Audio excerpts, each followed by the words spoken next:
Sumqayıtda dəniz suyunun duzsuzlaşdırılması zavodu tikiləcək. Bu barədə 30-cu yubiley Bakı Enerji Forumu çərçivəsində məlumat verilib.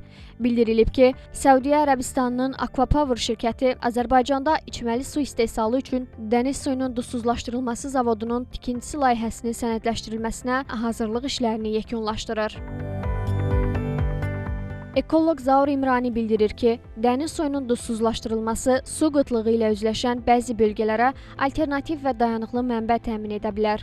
O həmçinin qeyd edib ki, sözügedən layihə Azərbaycanın su təhlükəsizliyini təmin etmək və ehtiyatları səmərəli idarə etmək məqsədi daşıyan strateji bir addımdır.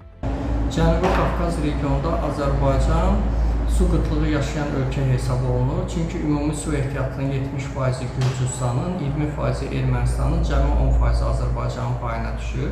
Bununla əlaqədar olaraq dəniz suyunun duzsuzlaşdırılması və onun əkinçilik kimi sahələrdə və yaxud içməli su təsərrüfatında istifadəsi nəzərdə tutulur. Hesab edirik ki, gələcəkdə Azərbaycanda su ehtiyatlarının integral idarə olunması, su ehtiyatlarının qorunması, su ehtiyatlarından səmərəli istifadə və sair sahədə bu məsələ özünü doğruldacaqdır.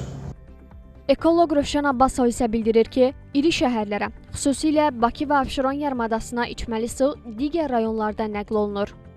Bu isə həmin rayonlarda həm içməli, həm də kənd təsərrüfatı üçün suvarmaya lazım olan suyu azaldır.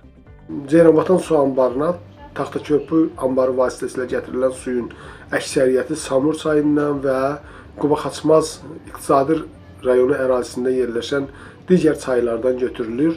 Və bu özü də məsələn Xaçmaz, Quba kimi rayonlarda, Siyəzən kimi rayonlarda su qıtlığı yaradır. Məhz buna alternativ olaraq biz çalışmalıyıq ki, bu cür su gətirmələrini azaldaq. Və yaxud Oğuz rayonundan gətirilən su var, Oğuz-Qəbələ kəməri vasitəsilə gətirilir. Oğuzun özündə də həm ekoloji problemlər yaradır, həm də su qıtlığının yaranmasına əlavə stimul verir.